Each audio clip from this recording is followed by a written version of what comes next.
Hola oyentes de Radio Sefarad, volvemos a encontrarnos con el historiador Ricardo López Gottig desde Argentina. ¿Qué tal, Ricardo? Hola, ¿cómo estás? Bueno, creo que hoy vamos a seguir hablando de este totalitarismo que tiene lugar después de la Segunda Guerra Mundial, especialmente protagonizado por la Unión Soviética y en este caso muy vinculado al tema judío.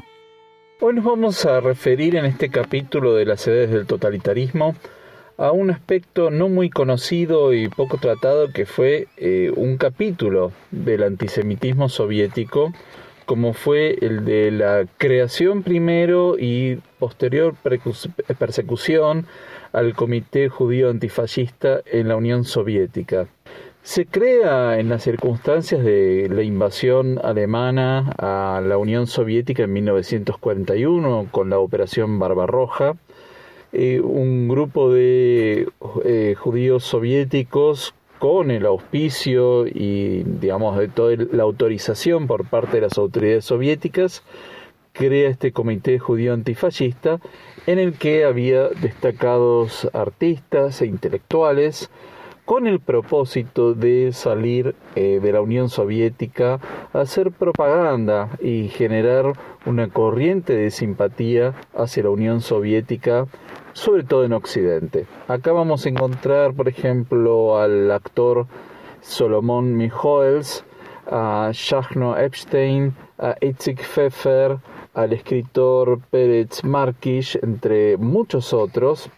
que, por ejemplo, Solomon Michoels era el director del Teatro Judío de Moscú, que se hacía en Yiddish, y no solo les van a financiar los viajes y tenían salarios importantes y un estilo de vida muy acomodado para lo que era la Unión Soviética, sino que, a diferencia de sus conciudadanos soviéticos, podían viajar por Occidente. De modo que viajaron a Estados Unidos, Canadá, Gran Bretaña, México, dando conferencias, participando en programas, haciendo recorridas, hablando con comunidades judías y no judías en los distintos países de Occidente, con lo cual el propósito no solo era generar una corriente de simpatía por la Unión Soviética en el conflicto bélico, sino también para buscar fondos que iban a ser enviados a la Unión Soviética en su esfuerzo bélico contra la Alemania nazi. Bueno, lo que va a ocurrir es que este Comité Judío Antifascista va a tomar una gran notoriedad durante la guerra, y ya hacia finales de la guerra, en 1944, este Comité Judío Antifascista realmente creyó que iba a poder influir en Stalin después de la guerra, y empiezan a plantear la necesidad de crear una república judía autónoma dentro de la Unión Soviética.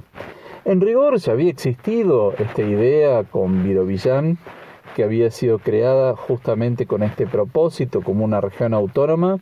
pero al norte de Manchuria, es decir, en Asia Oriental, una región históricamente que no está conectada de ninguna forma con la historia judía.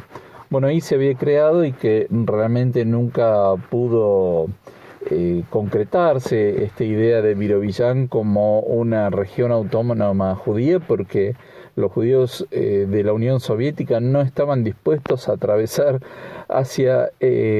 prácticamente hasta cerca de Corea para crear una república autónoma. Entonces empiezan a barajar la idea de crear esta república autónoma en lo que hoy es la península de Crimea. Crimea es un lugar sumamente estratégico en el Mar Negro, que estaba poblado mayormente por tátaros, y que cuando se produce la expulsión de los tátaros del Crimea hacia Asia Central, este Comité Judío Antifascista creyó ingenuamente que era para poder crear esa República Judía Autónoma. De ningún modo ese era el propósito de Stalin, porque en realidad lo que va a hacer es deportar a estos tátaros hacia el Asia Central, que es un capítulo que ya hemos visto en las edades del totalitarismo, y que en su lugar va a llevar a población rusa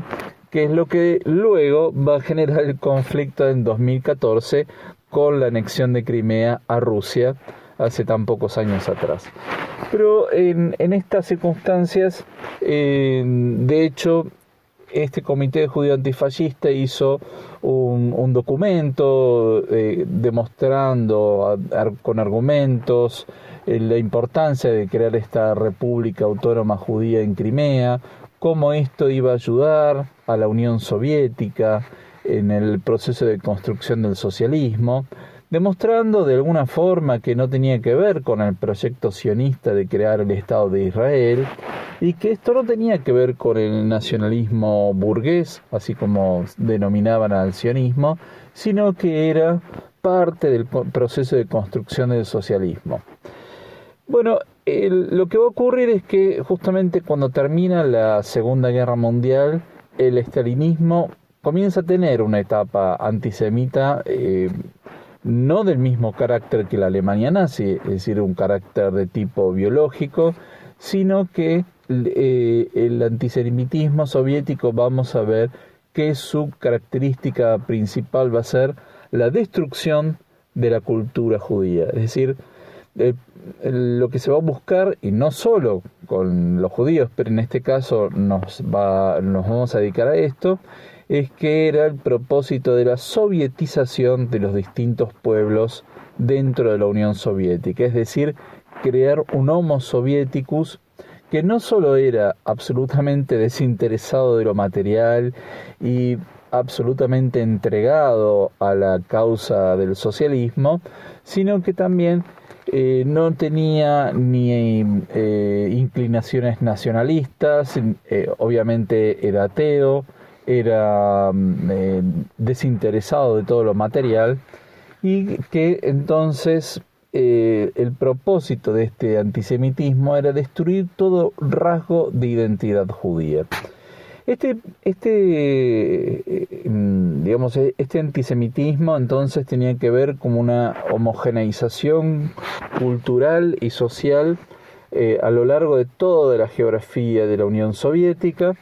y entonces la primera víctima de este antisemitismo soviético va a ser justamente quien presidía el Comité Judío Antifascista. Stalin, después de la Segunda Guerra Mundial, va a adoptar una actitud de una gran xenofobia, va a cerrar nuevamente a la Unión Soviética en sus contactos con el mundo exterior, por lo tanto va a tener una gran desconfianza de aquellos individuos que habían tenido algún tipo de viajes o relaciones con el mundo externo. Y por consiguiente, una de sus principales víctimas va a ser el Comité Judío Antifascista. A diferencia de lo que vamos a ver en otros capítulos, la primera víctima va a ser Solomon Mijoels, que era el presidente de este comité, y que se va a disfrazar como un accidente automovilístico. Es decir, Mijoels estaba en la ciudad de Minsk, la actual capital de Bielorrusia, justamente por actividades del Comité Judío Antifascista. Va a ser detenido por el Ministerio de Seguridad Estatal, va a ser asesinado, pero se lo va a tirar, su cuerpo se lo va a tirar al costado de una ruta y se lo va a pisar una vez muerto, ¿no? Se lo va a pisar con un camión y se va a disfrazar este evento como un accidente que ocurre en la calle el 13 de enero de 1948. En noviembre de 1948 el Comité Judío Antifascista es disuelto por la Unión Soviética y comienza el proceso de cierre de los teatros en Yiddish,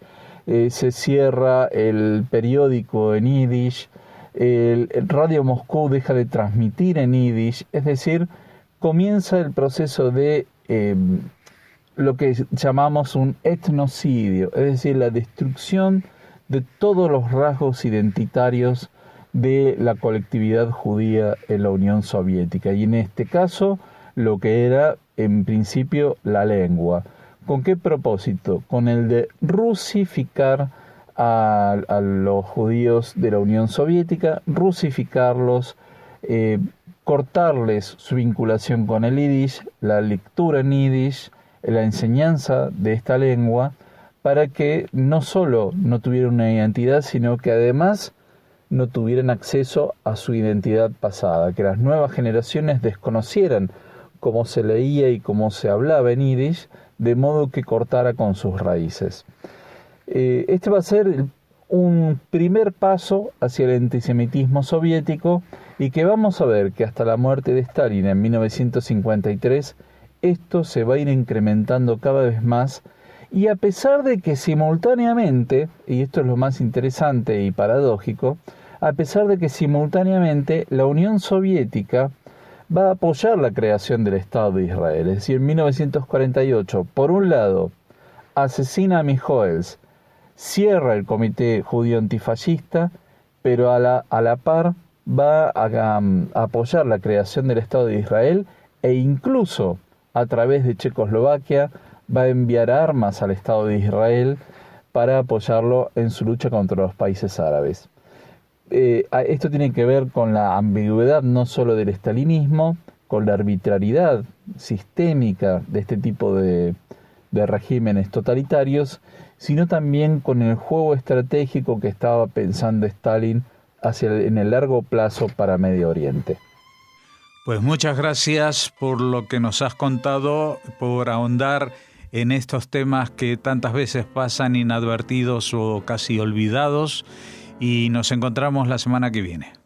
Bueno, muchas gracias, y nos volvemos a encontrar en otro programa próximo de Radio Sefarad para seguir ahondando con estos temas del antisemitismo soviético y los totalitarismos después de la Segunda Guerra Mundial. Muchas gracias.